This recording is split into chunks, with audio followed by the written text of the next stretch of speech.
on va parler colorimétrie, mais ne pars pas tout de suite, ça peut paraître compliqué, mais en fait c'est très simple. Alors quand on parle de colorimétrie, que ce soit pour de la photo ou de la vidéo, on a tendance à voir quelque chose de très compliqué, de très long, de très pointilleux, avec plein d'informations qu'on connaît pas forcément. Eh bien je vais te montrer qu'on peut avoir des outils professionnels très poussés, et pourtant très simples d'utilisation, très facilement compréhensibles, encore plus avec une vidéo évidemment qui te l'explique. Eh bien c'est ce qu'on va voir aujourd'hui avec le plugin Dehancer, qui va marcher sur beaucoup de logiciels, et qui te permettra justement d'avoir un look colorimétrique, professionnel, et surtout celui que tu veux. Parce que oui, il n'y a pas de normes colorimétriques, il y a des personnes qui peuvent préférer une image plutôt sombre, plutôt lumineuse, plutôt contrastée, ou au contraire non contrastée, plutôt saturée, plutôt désaturée, avec du grain d'image ou pas du tout. Bref, les possibilités sont infinies, et ça dépend juste de ton choix, et heureusement d'ailleurs, sinon on n'aurait que les mêmes looks dans les films par exemple, ce qui serait un peu embêtant. Après, si c'est que du look de The Batman, c'est le mec qui boite. C'est Boitman. Après, si c'est que des looks comme le film The Batman, moi perso, je dis pas non. Bref, aujourd'hui, on va regarder tout ça, je vais tout te présenter, te montrer. Je suis pas un professionnel de l'image ni de la colorimétrie, c'est une passion, un métier également, et j'ai pas forcément les termes techniques, etc. Mais c'est également ça qui est intéressant, c'est que je vais pouvoir te parler et te présenter les choses plutôt simplement, que tu sois professionnel ou pas. Donc avant toute chose, tu t'en doutes, il faut que tu télécharges le plugin Dehancer en écrivant Dehancer sur internet tout simplement, et tu arriveras sur le site de Dehancer qui se présente comme ceci. Donc avant toute chose, il va falloir que tu choisisses la version que tu utilises, pour quel logiciel en fait tu vas l'utiliser ce plugin. Donc pour ce faire, tu vas aller dans la catégorie Product tout en haut. Donc là moi par exemple je vais utiliser pour Photoshop. Donc ensuite tu peux choisir ta version, donc Mac ou Windows. Et comme tu peux le voir, le plugin n'est pas gratuit, c'est un plugin payant. Alors il existe en plusieurs versions pour 3 mois, 6 mois, 1 an à vie. Évidemment à vie étant le plus rentable. En sachant qu'avec le code qui s'affiche juste ici, tu as 10% de remise sur l'achat, peu importe l'achat, en dehors de l'abonnement de l'application. Sinon tu as 10% sur tout, que ce soit la licence Photoshop, Premiere Pro, DaVinci Resolve, 6 mois à vie,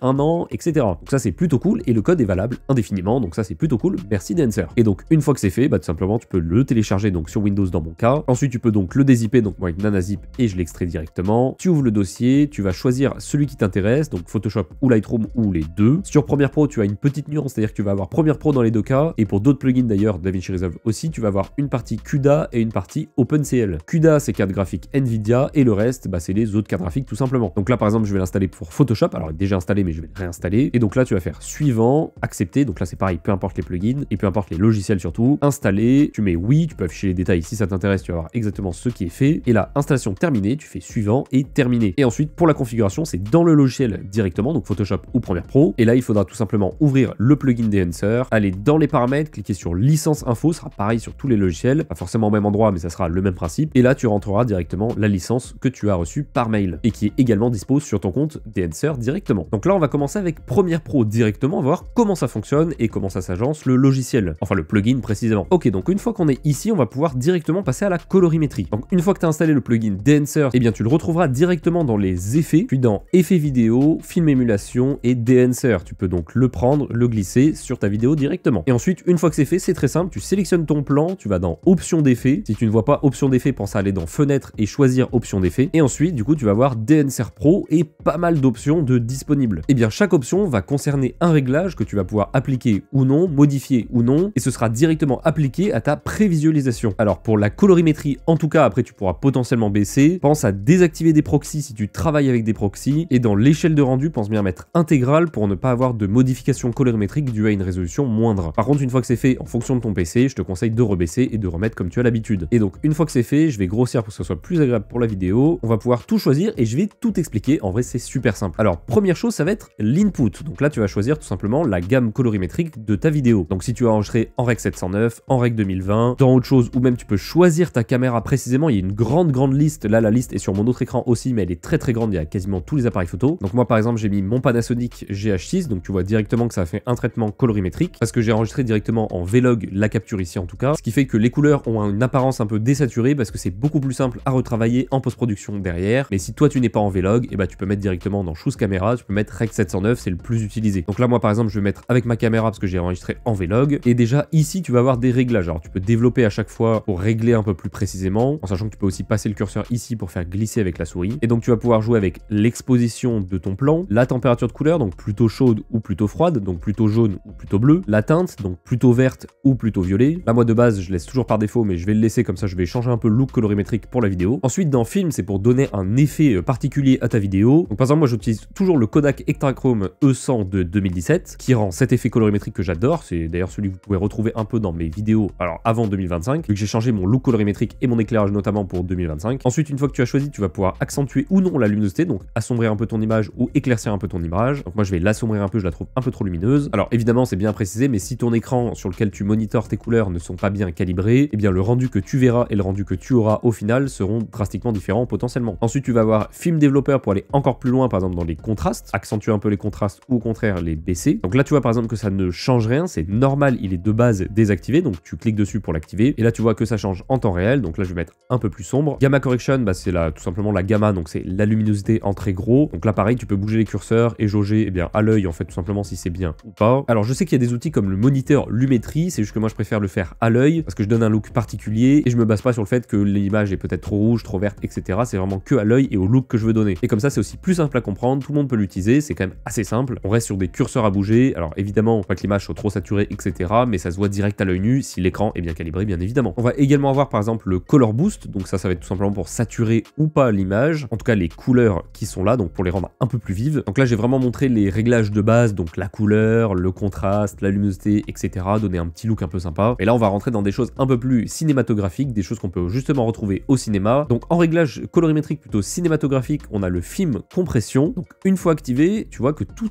les endroits un peu lumineux, en fait ça va un peu normaliser les sources de lumière. Ça se voit très bien ici sur la lampe. On voit que la partie basse est moins lumineuse que la partie haute. Donc si je clique dessus, en fait là avec les réglages de base en tout cas ça va plutôt bien normaliser le tout. Donc baisser la source trop lumineuse pour l'adapter avec la source un peu moins lumineuse. Ça se voit également du côté de l'éclairage de mon Pac-Man. Si je l'active ou je le désactive, on voit que la source lumineuse est quand même atténuée. Et ça évidemment tu peux le personnaliser. Donc ça en baissant ou en accentuant l'intensité justement des blancs. Donc on voit que plus je baisse, plus la source lumineuse redevient comme avant. Et plus je l'augmente, plus ça s'harmonise avec tout simplement la partie basse de la lumière. Ça pareil, tu peux jouer un peu avec les curseurs en fonction du coup de ton plan, de ta vidéo, de ton éclairage, etc. Ensuite on va avoir mon option préférée et que je trouve vraiment très réussie sur ce plugin, c'est le grain de film, donc en fait le grain d'image. Donc c'est le côté un peu granuleux que vous avez à certaines images, alors très peu sur YouTube à cause de la compression. J'ai essayé à plusieurs reprises de faire des vidéos avec du grain, mais en fait c'est dégueulasse sur YouTube. Donc là justement on va pouvoir donc l'activer ou désactiver. On voit donc par exemple au niveau du visage, donc là j'ai pas le grain d'activer. Si je l'active, on voit tout de suite le grain, parce que là du coup il y a un réglage un peu plus poussé. Évidemment on va pouvoir cliquer ici pour choisir différentes options de grain, donc mettre du 8 mm, du 16 mm, du 35 ou du 65, et également régler les ISO. Donc plus l'ISO est important, plus le grain est important. Là par exemple je suis en 500 en 8 mm,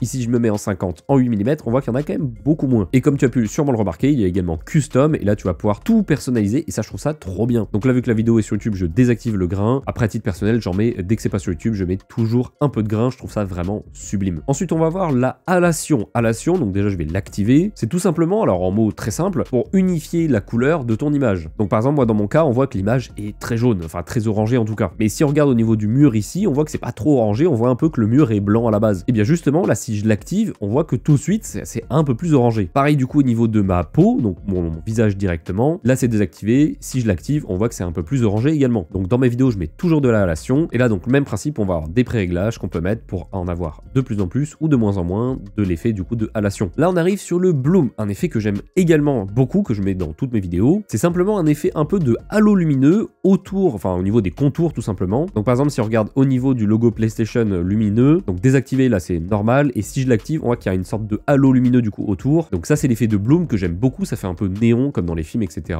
Voilà, c'est un effet que j'aime particulièrement, et du coup comme la halation je la mets à chaque fois. Et là pareil, même principe, tu as des réglages et tu peux le faire aussi en custom. Après tout ce qui est Film Damage, Film Braves et Get Waves, personnellement je les utilise pas du tout. Tu peux t'amuser à l'activer, tu vas voir tout de suite ce que ça fait. Donc là c'est pour faire des petits effets comme si le film était un peu endommagé. Dans des films d'horreur par exemple ça passe très bien, ou dans des plans qui veulent donner un peu l'aspect filmé au vieux caméscope, au Super 8, etc. Donc je vais pas particulièrement en parler. Il y a une dernière option que je veux vraiment aborder, c'est l'option de vignette. Alors l'option de vignette ça permet en fait de donner un effet un peu recentré sur l'image, c'est-à-dire que les contours de l'image vont être plutôt sombres, assombris, pour du coup focaliser le regard du spectateur directement au centre de l'image. Voilà, donc là je l'ai réglé. Si je l'active, on voit, bon là c'est dégueulasse, c'est fait exprès. En fait tous les angles sont assombris, enfin, en tout cas il y a un carré noir, juste un bloc noir. Mais du coup si je le dissipe un peu, voilà, on voit que c'est beaucoup plus joli, on fait beaucoup moins attention. Et donc là si on se focalise sur l'image, si j'active ou je désactive, on voit que le regard est un peu plus centré au niveau de l'image. C'est utilisé dans pas mal de jeux vidéo. Alors, je vais pas dire tous les films non plus, mais dans beaucoup de films c'est utilisé. Et justement ça permet de recentrer l'image et l'attention du spectateur. Et donc ça également je l'utilise dans toutes mes vidéos. Ensuite tu vas pouvoir choisir le total impact, donc l'impact global de toutes les modifications que tu as fait. Donc là je suis à 100%, mais du coup plus je baisse, moins ce que j'ai fait fait va être visible et jusqu'à aller à 0 où là il n'y a plus aucune modification. Et donc une fois que tu as fait tous tes petits réglages, bah tu peux en fait tout simplement exporter ta vidéo de façon classique et l'effet sera automatiquement appliqué comme n'importe quel autre effet. Et du coup pour sauvegarder tes réglages directement que tu as fait, donc peu importe les réglages que tu as fait, tu peux faire clic droit, enregistrer la préconfiguration, tu peux lui donner un nom particulier. Donc là moi je l'ai appelé préconfiguration test Dancer, tu fais OK et là tout simplement dans le panneau effet, dans préconfiguration, tu vas avoir justement la préconfiguration test Dancer que tu peux prendre et faire glisser sur ton plan. Donc là évidemment c'est dégueulasse, ça s'est mis l'un sur l'autre. Et donc par exemple sur cette vidéo, donc là actuellement je suis en réglage brut, aucun réglage directement sorti de mon appareil photo. Et là maintenant j'active les réglages de Dancer, honnêtement je vois drastiquement une différence. C'est un peu plus sombre, c'est un peu plus agréable, l'effet de bloom, l'effet de hálation, bref. Donc ça c'était pour Premiere Pro, mais du coup sur Photoshop c'est exactement le même principe. Donc là c'est une photo de mon décor pris avec le même appareil photo, donc le GH6, en Vlog encore une fois. Donc pour utiliser le plugin il faut aller dans les filtres,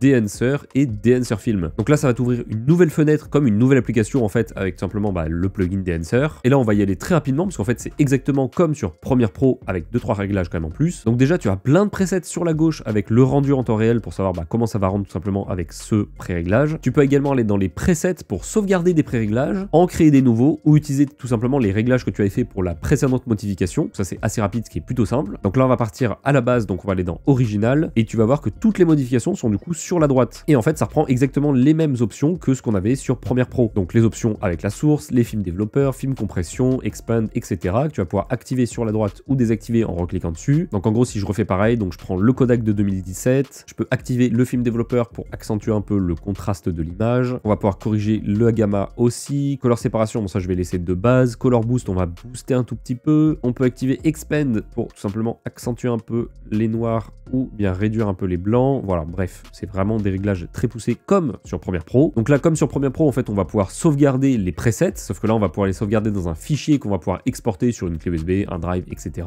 Petit point où je suis un peu déçu et peut-être que ça arrivera avec le temps, c'est qu'on ne puisse pas directement entre Premiere Pro et Photoshop partager les réglages. Par exemple si je prends une photo avec mon appareil photo en Vlog et que je filme en Vlog, en fait j'ai envie que ce soit le même profil colorimétrique. Donc au lieu de tout refaire à la main exactement pareil, j'aimerais bien que je puisse juste importer et exporter très facilement d'un logiciel à l'autre. Et en haut tu vas avoir des outils supplémentaires, donc pour masquer ou afficher les réglages que tu as fait, pour zoomer dans l'image et te déplacer donc avec la souris, cacher l'histogramme juste en dessous, revenir en arrière, annuler l'historique, etc. Tu peux également enlever la partie de gauche, bref, tu peux vraiment tout customiser, et en soi c'est pareil sur Lightroom, c'est exactement le même principe. Et du coup, une fois que tu as fini ta modif, tu fais OK, et là tout simplement, ça va appliquer les modifications directement sur Photoshop. Et si tu veux revenir en arrière, tu fais tout simplement CTRL Z, et ça te l'enlève directement. Et voilà, on a fait le tour du plugin Dancer. Alors c'est le même principe, peu importe le logiciel que tu vas utiliser, DaVinci Resolve, etc. C'est toujours le même principe avec les mêmes options. Si jamais tu as des questions, que tu veux même partager ce que tu as fait, n'hésite pas à le faire. Alors en commentaire, partager une photo c'est compliqué, mais sur mon serveur Discord, n'hésite pas à partager. En vrai ça m'intéresse de voir vos créations, vos modifications, etc.